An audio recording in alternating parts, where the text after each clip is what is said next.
It's time to do some more reading from the public domain. Are we ready for doing this? Here we go.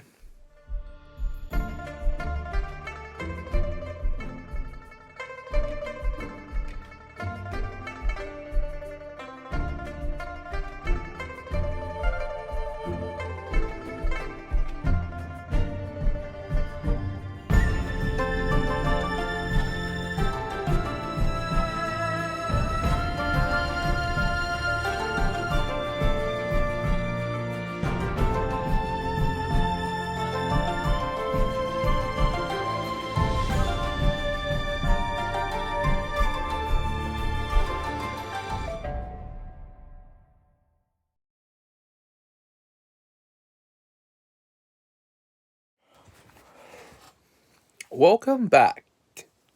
The third installment of Reading from the Public Domain has arrived. We're still up on L Frank Baum's The Wizard of Oz, or The Wonderful Wizard of Oz, and this is Chapter 3. How Dorothy Saved the Scarecrow. When Dorothy was left alone, she began to feel hungry, so she went to the cupboard and cut herself some bread, which she spread with butter. She gave some to Toto, and taking a pail from the shelf, she carried it down to the little brook and filled it with clear, sparkling water. Toto ran over to the trees and began to bark at the bird sitting there. Dorothy went to get him, and saw such delicious fruit hanging from the branches that she gathered some of it. Such delicious fruit, that she gathered some of it, finding it just what she wanted to help out her breakfast.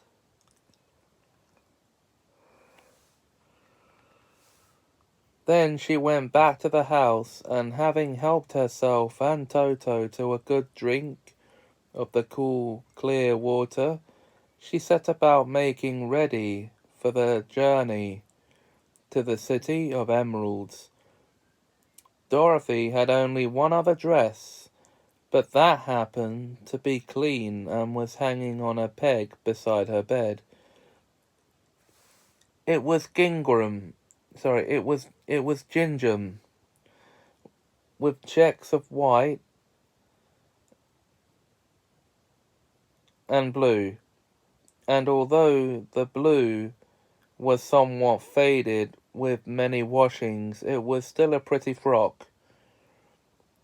The girl washed herself carefully, dressed herself in the clean gingham, or gingham, however you pronounce it, and tied her pink sunbonnet on her head.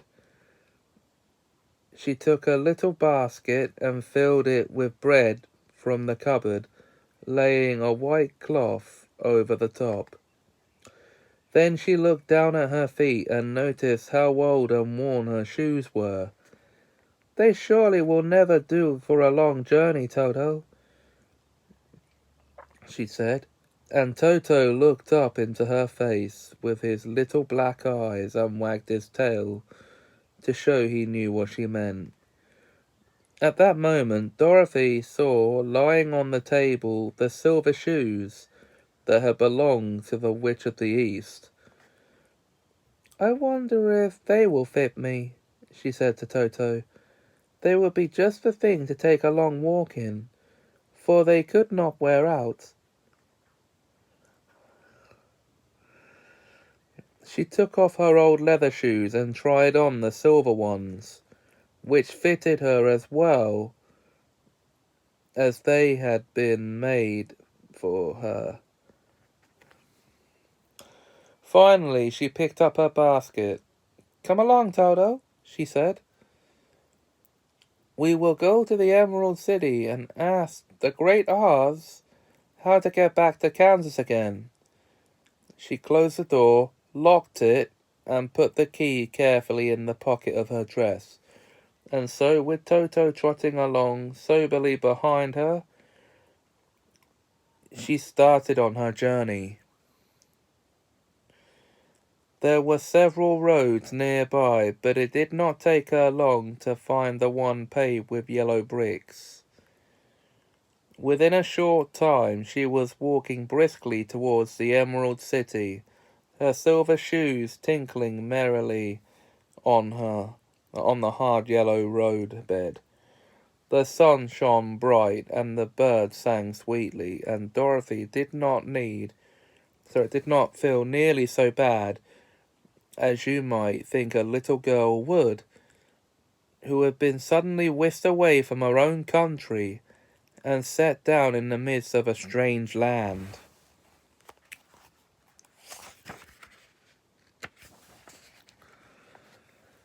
She was surprised as she walked along to see how pretty the country was about her.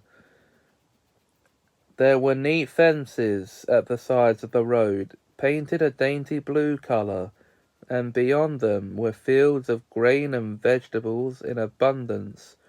Evidently the Munchkins were good farmers, and able to raise large crops. Once in a while she would pass a house, and the people came out to look at her and bow low as she went by, for everyone knew she had been the means of destroying the wicked witch and setting them free from bondage. Which, by the way, didn't mean the same thing then as it does now. So, so yeah, there you go.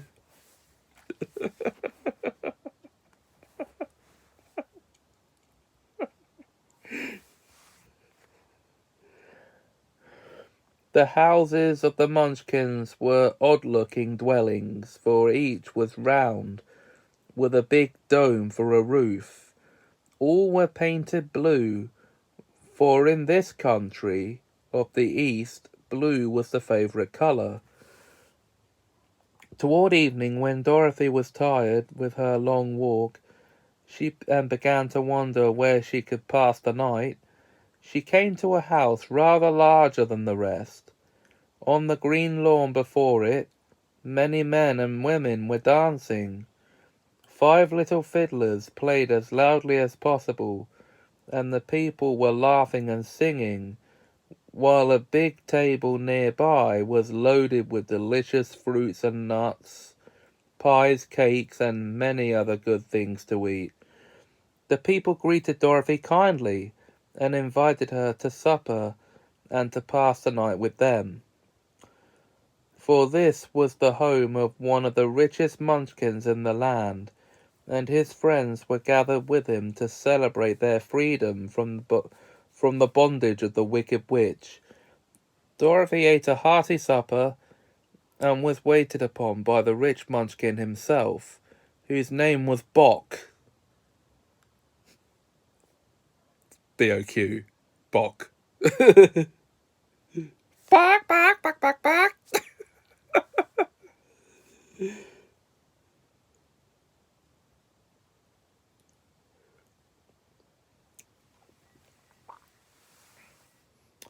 Then she sat upon a settee and watched the people dance.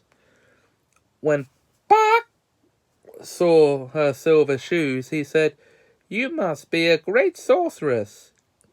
"Why?" asked the girl. "Because you wear the shoes and have killed the wicked witch. Besides, you have white in your frock, and only witches and sorceresses wear white." "My dress is blue and white checked," said Dorothy, smoothing other wrinkles in it. "It is kind of you to wear that," said Bock.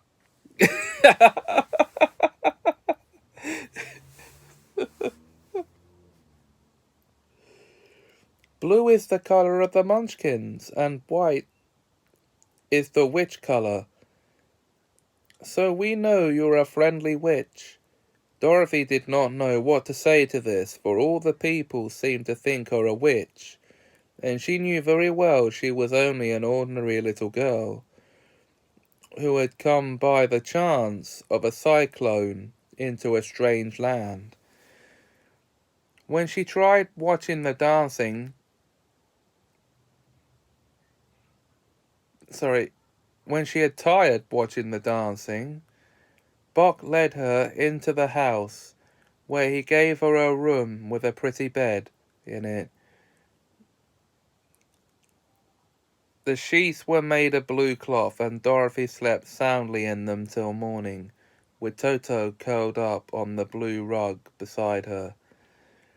She ate a hearty breakfast and watched a wee munchkin baby, who played with Toto and pulled his tail, and crowed and laughed in a way that greatly amused Dorothy. Toto was a fine curiosity to all the people, for they had never seen a dog before.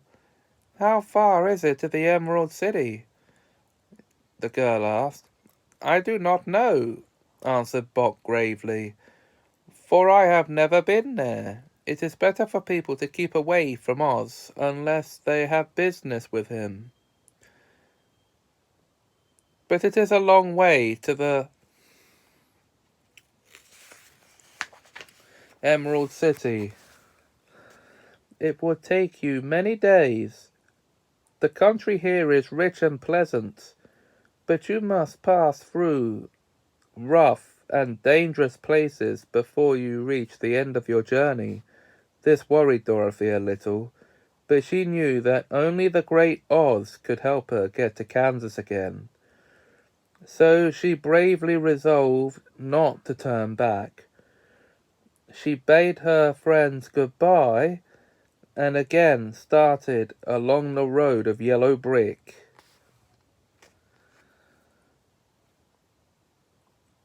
When she had gone several miles, she thought she would stop to rest, so climbed to the top of a fence beside the road and sat down.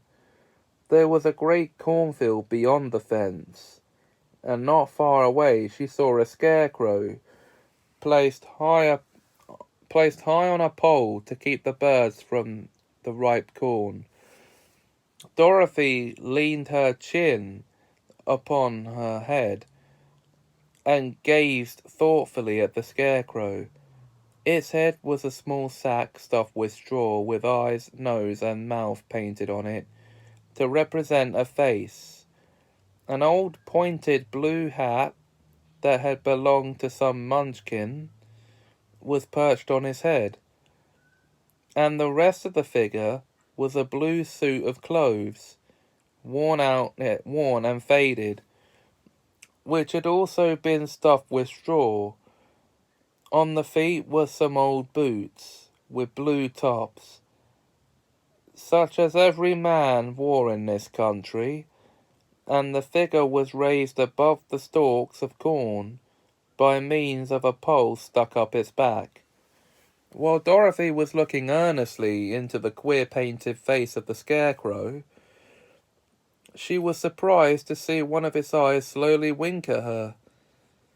She thought she must have been mistaken at first, for none of the scarecrows in Kansas ever wink, but presently the figure nodded its head to her in a friendly way. Then she climbed down from the fence and walked up to it, while Toto ran around the pole and barked. "Good day," said the scarecrow in a rather husky voice. "Did you speak?" asked the girl in wonder. "Certainly," answered the scarecrow. "How do you do?" "I'm pretty well, thank you," replied Dorothy politely. "How do you do?" "I'm not feeling well," asked the scarecrow with a smile, "for it is very tedious being perched up here night and day to scare away crows."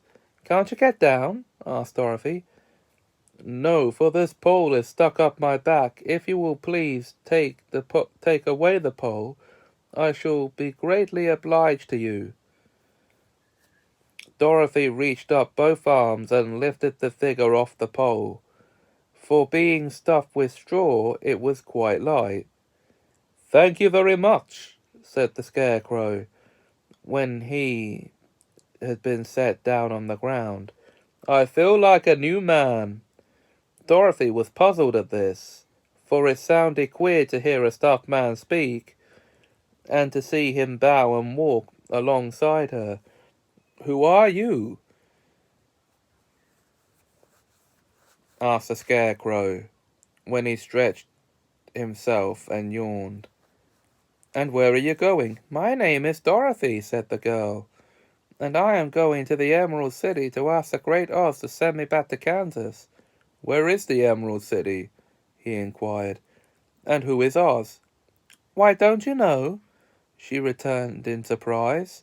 "No, indeed, I don't know anything. You see, I am stuffed, and I have no brains at all," he answered sadly. "Oh," said Dorothy, "I'm awfully sorry for you."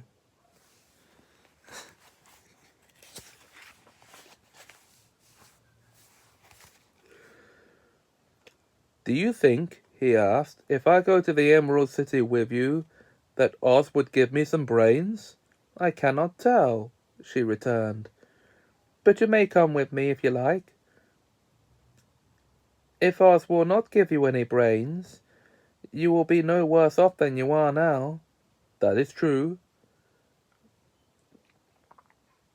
said the Scarecrow. "You see," he continued confidently, "I don't mind my legs and arms and body being stuffed, because I cannot get hurt. If anyone treads on my toes or sticks a pin into me, it doesn't matter, for I can't feel it. But I do not want people to call me a fool, and if my head stays stuffed with straw instead of brains, as yours is, how am I ever to know anything?"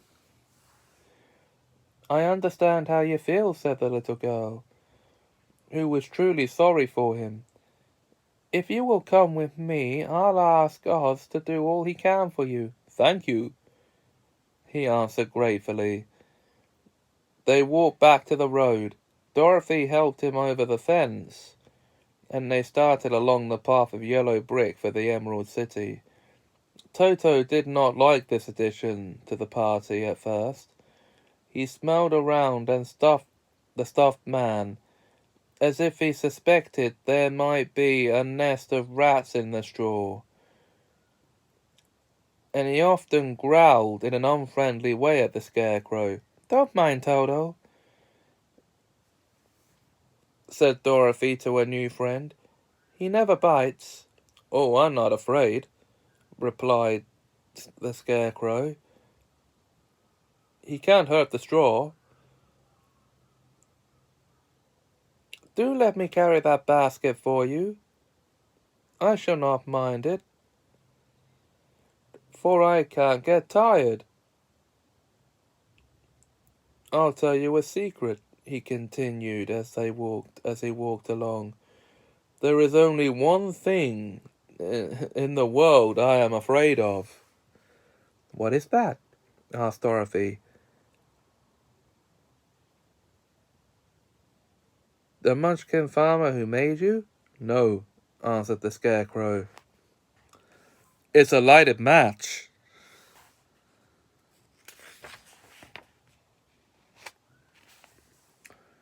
And that would be chapter 3. Done. But next time, the road through the forest. If you enjoyed this video, please like, comment, share and subscribe. And until next time, thanks for watching and have us a magical time.